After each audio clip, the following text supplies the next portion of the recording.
فلسطین اور اسرائیل کی موجودہ شروع ہونے والی جنگ جو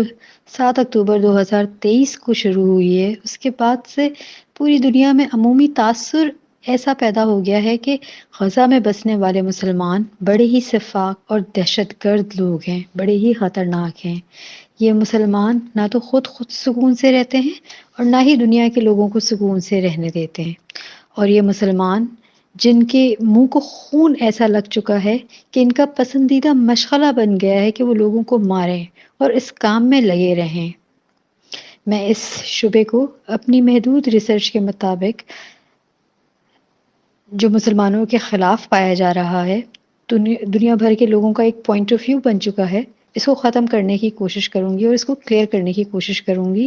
کچھ فیکٹس بتا کے، کچھ حقائق بتا کر۔ ایک بہت ہی مشہور کتاب جس کا نام ہے the complete international Jew by Henry Ford, یہ بہت ہی معروف کتاب ہے اپنے آتھر کی طرح۔ ہینری فورڈ وہ شخص ہے جس نے 1903 میں پہلی کار بنائی تھی، اور کہا جاتا ہے کہ آٹوموبائل انڈسٹری کا بانی بھی ہینری فورڈ ہی ہے۔ یعنی اس سے پہلے کاریں تو بنتی تھیں، مگر کاروں کی اس بنانے میں کوئی انڈسٹری نہیں تھی، اور گاڑیوں کی کوئی مارکیٹ کا کانسیپٹ نہیں تھا۔ تو گاڑیوں کی مارکیٹ کا کانسیپٹ دینے والا پہلا شخص ہینری فورڈ ہی ہے۔ ہینری فورڈ خود بڑی ہی فیسینیٹڈ شخصیت کا مالک تھا، بے انتہا ٹیلنٹڈ شخص تھا، لکھنے میں بڑی مہارت رکھتا تھا، اور ظاہر ہے جس کو لکھنا اچھا آتا ہو، جس کو اچھا لکھنے کا ہنر آتا ہو، تو اس کا مطالعہ بھی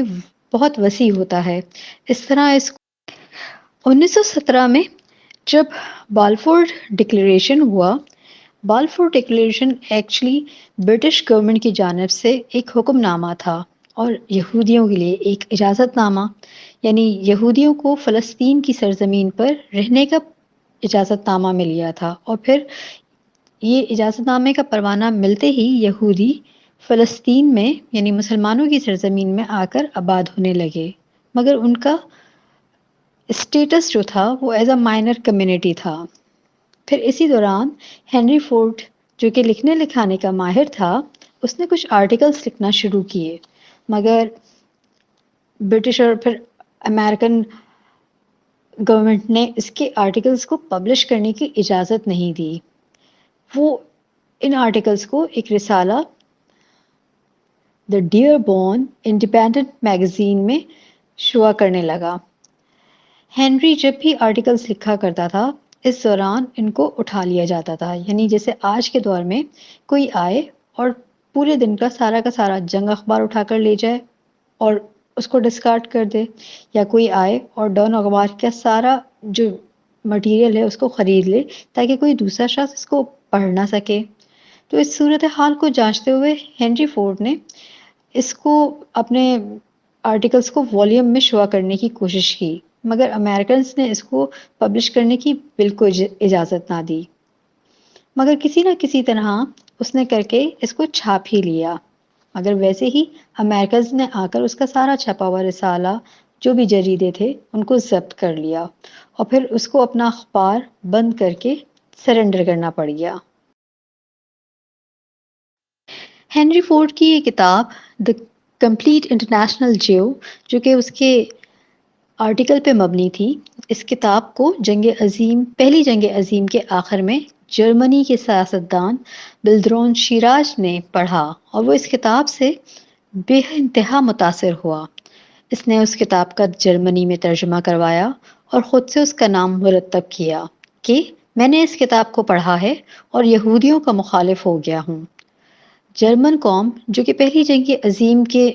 خاتمے پر نہایت ہی شکستہ حال تھی، پہلی جنگ عظیم کی شکست و ناکامیوں سے جرمن قوم کے مورال بہت ڈاؤن ہوئے تھے، اور جرمن قوم کو اس ناکامی اور گمراہی کی دلدل سے نکالنے والے عظیم آدمی اور لیڈر ہٹلر نے کہا تھا کہ ہینری فورڈ میرے لیے ایک گریٹ انسپریشن ہے، یعنی ایک کوئی بہت زبردست سی روحانی قوت ہے۔ اور اس جنگ عظیم کے بعد دھیرے دھیرے یہودیوں نے تقریباً تمام ہی دنیا کی معیشت کے نظام پہ کنٹرول حاصل کر لیا، اور پھر یہ کتاب تو دور کی بات، یہودیوں کے خلاف بھی کوئی بات نہیں کر سکتا، اور پھر دوسری جنگ عظیم میں ہونے والے ہولوکاسٹ پر بنائے گئے یہودیوں کے من گھڑت افسانے پہ بھی کوئی بات نہیں کر سکتا۔ ہولوکاسٹ، جس میں جرمنی کے عظیم لیڈر ہٹلر نے تقریباً 60 لاکھ یہودیوں کا قتل عام کیا تھا۔ ہنری فورڈ کی یہ کتاب دراصل میں دنیا کو ایک وارننگ تھی کہ یہودیوں نے ایک دن دوبارہ سے امریکہ پہ قبضہ کرنا ہے، امریکہ کو تباہ کرنا ہے اور اپنے آبائی وطن فلسطین میں واپس لوٹنا ہے۔ لوگوں نے اس کی اس بات کو، یعنی ہنری فورڈ کی اس بات کو کچھ سیریسلی نہیں لیا، مگر جیسے ہی 9/11 یعنی 11 سپٹمبر کو جب ورلڈ ٹریڈ سینٹر پہ حملہ ہوا تو اس کتاب میں دی گئی وارننگ جو ہے وہ اہل علم کے ذہنوں میں پھر سے تازہ ہو گئی۔ اور پھر جب یہ 9/11 کا واقعہ ہوا تو ملیشیا کے ایک پبلشر نے ہنری فورڈ کی یہ کتاب دی کمپلیٹ انٹرنیشنل جیو کو دوبارہ چھاپ دیا، مگر تھوڑے ہی عرصے کے بعد یہ کتاب مارکیٹ میں نایاب ہو گئی یا کھو گئی، اور اس دور جدید میں تو اب یہ ممکن ہے کہ انٹرنیٹ پر یہ کتاب PDF کی شکل میں دستیاب ہو۔ اس کتاب میں ہنری فورڈ نے یہودیوں کی پوری کانسپریسی کو کھول ڈالا تھا۔ جہاں ہنری فورڈ دنیا کے ایک گوشے میں اپنے لکھنے لکھانے کی مشقوں میں مشغول تھا، وہاں دنیا میں ایک دوسرے کونے میں ویانا کے شہر میں ایک اور شخص جو کہ جوئش فیملی سے تعلق رکھتا تھا، علامہ محمد اسد، جن کے دادا یہودیوں کے ربائی یعنی یہودیوں کے مذہبی پیروا تھے اور بڑے پیروا تھے، وہاں وہ ان کے دادا جو ہے ان کو یہودیت پر عبور دلانا چاہتے تھے، مگر علامہ محمد اسد اس باتوں سے لا تعلق ہو کر اس باتوں میں کوئی انٹرسٹ نہیں رکھتے تھے، اور وہ جرنلزم کا شعبہ اختیار کرنا چاہتے تھے۔ وہ اپنی علاقے کو چھوڑ کر جرمنی چلے گئے اور جرنلزم کا شعبہ اختیار کیا۔ یہ وہ وقت تھا جب دنیا جو ہے فرسٹ ورلڈ وار کی تباہ کاریوں کے اثرات بھگت رہی تھی۔ پہلی جنگ عظیم کے خاتمے پر علامہ محمد اسد جرمنی سے اسرائیل شفٹ ہو گئے۔ ایکچولی اس وقت اسرائیل کا قیام تو نہیں ہوا تھا، مگر مسلمانوں کی جو سلطنت عثمانیہ ہے وہ ٹوٹ پھوٹ کا شکار ہو چکی تھی، اور فلسطین اور اردن کا علاقہ اس وقت برطانیہ کے زیر نگرانی تھا، اور فلسطین میں فرائڈ نامی شخص جو کہ یہودیوں کا ایک بڑا نامور آدمی تھا، اس کے بھانجے کے ساتھ علامہ محمد اسد رہنے لگا۔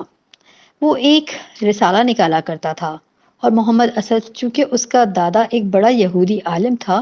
اس کو بڑی وقت ملنے لگی، اس کو بڑی اہمیت دی جانے لگی۔ اس وقت وہ ایک عام سا انسان تھا جو جرنلزم کے شعبے سے تعلق رکھنے والا ایک صحافی ہو سکتا ہے۔ اور پھر فرائڈ کا بھانجا جو خود ہی یہودیوں کے اعداد و شمار اس کو بتانے لگا کہ آج کتنے یہودی فلسطین میں آ کر آباد ہوئے اور ان کے ساتھ کتنے لوگ ہیں، پھر وہ کتنی تعداد میں اسلحہ لا رہے ہیں۔ اب علامہ محمد اسد جو کہ جوئش فیملی سے تعلق رکھتے تھے، ان کو ایسا لگنے لگا کہ یہ اچھی خاصی مسلمانوں کی بستی ہے، مسلمانوں کی آبادی کا علاقہ ہے جس میں یہودی آ کر بسنے لگے ہیں، اور ان کا ارادہ اس مسلمان آبادی کے علاقے کو قبضہ کرنے کا ہے۔ اسی اسنا میں علامہ محمد اسد نے اسلام کا مطالعہ کرنا شروع کر دیا، پھر ان پر اسلام کی حقیقت آشکار ہوئی اور وہ بامشرف اسلام ہو گئے، اور اس دوران مسلمانوں کی سلطنت عثمانیہ بالکل ہی ختم ہو گئی، مسلمانوں کی حکومت کا شیرازہ بکھر گیا، اور دو سلطنتیں دنیا کے نقشے پہ ابھری، ایک ہاؤس آف سعود اور دوسرا ہاؤس آف حجاز، یعنی ایک تو نجد کا علاقہ جو آل سعود کا ہو گیا، اور ایک دوسرا علاقہ جو کہ آل حجاز کا یعنی قریشیوں کا علاقہ۔ علامہ محمد اسد اسرائیل کا علاقہ چھوڑ کر نجد کے علاقے میں آ کے رہنے لگ گئے، اور پھر ان کا اسلام کے متعلق مطالعے کے ساتھ ساتھ ظاہری طور پہ آبزرویشن بھی ہونے لگی۔ اس مطالعے میں ان کو ایک اور اقبال نامی شخص کا پتہ ملا جس کا تعلق برصغیر پاک و ہند سے تھا، وہ اس اقبال کی کھوج میں بر صغیر پاک و ہند آ گئے۔ وہ ستارہ اقبال علامہ اقبال شاعر مشرق کا تھا۔ اب علامہ محمد اسد علامہ اقبال کی خدمت میں رہنے لگے اور ان کی کوشش تھی کہ رسول اللہ صلی اللہ علیہ وسلم کی شخصیت کو لوگوں کے دلوں میں، عام مسلمانوں کے دلوں میں زندہ کیا جائے اور